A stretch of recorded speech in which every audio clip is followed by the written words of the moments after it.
c'était réellement une oblitération du site. C'était encore plus que ce que l'on pensait. Après cette attaque, les fous iraniens ont refusé d'abandonner leur projet de bombe atomique. Barack Hussein Obama, est-ce que vous avez entendu parler de lui? Il est allé en Iran pour signer un accord. Vous vous souvenez? Il a envoyé 2 Boeing 757. Ils avaient enlevé les fauteuils et ils ont mis des billets. 1,7 milliard en cash. Voilà pourquoi je sais que le président est puissant. Vous diriez, bah oui, je suis d'accord, tu es là, hein, ça me paraît... Oui. Donc voilà, bon, et globalement, bah rien. Donc ça permet, en fait, quand on est dans ce mode d'action par rapport à la violence, de ne jamais la questionner, en fait, c'est pas ça qu'on questionne. Donc, or, moi, je pense qu'il y a quelque chose à regarder du côté de la violence. Qu'est-ce que ça raconte de nous? Comment ça se structure? Pourquoi ça... Oui. Alain Finkielkraut, est-ce qu'à chaque fois qu'on reçoit des signes de violence extérieure, et on en reçoit peut-être tous, dès lors qu'on est un personnage public en tout cas, est-ce qu'on ne se demande pas aussi presque tout naturellement, mais qu'est-ce que j'ai mal fait ou qu'est-ce que...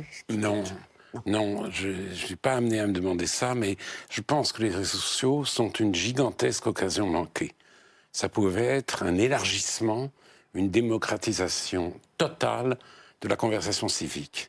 Or, c'est aujourd'hui, et vous me donnez un exemple, l'abolition, la destruction de la conversation civique. Et c'est un déluge de violence. Alors, je peux donner un exemple. Oui. Vous me permettez? Bien sûr. Dans Le Cœur lourd, je parle de la situation en Israël.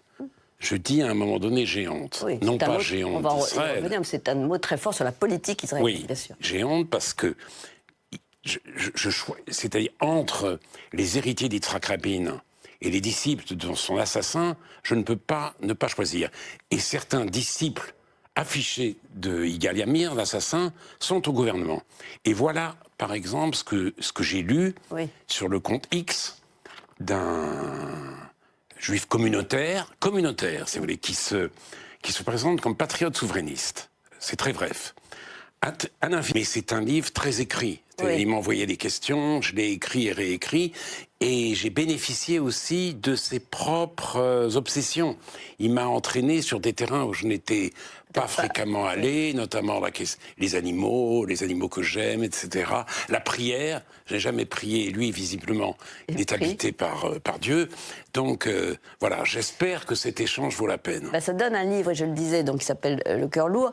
C'est pas la première fois que vous dites « je » non plus. Hein, non, c'est pas la première fois. Mais est-ce qu'on peut dire que c'est votre livre quand même le plus personnel et peut-être le moins en colère? Parce que... non, je ne dis pas que je... Peut-être est-ce le plus personnel, parce que je pourrais dire que je fends l'armure, si vous voulez. Et je peux passer de la fantaisie à la mélancolie, bien sûr, mais c'est un livre, habité, malgré tout, par l'inquiétude, la nostalgie. J'assume ma nostalgie. Oui. La nostalgie est très mal vue aujourd'hui.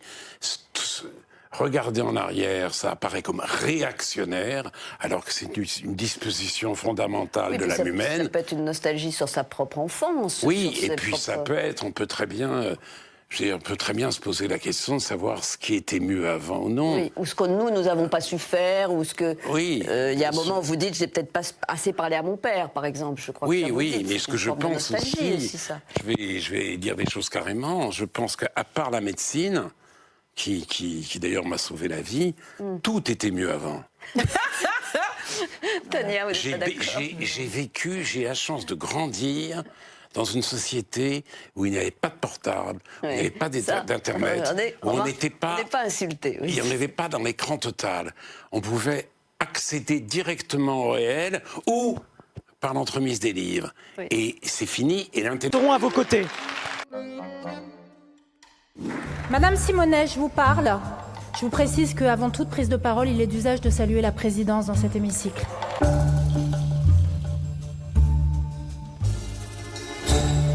Monsieur le député, vous m'avez adressé une lettre particulièrement puérile. Je me vois contrainte de prononcer un rappel à l'ordre parce que vous avez utilisé à la tribune le mot xénophobe à l'égard d'un parti politique. Et je pèse mes mots, puéril.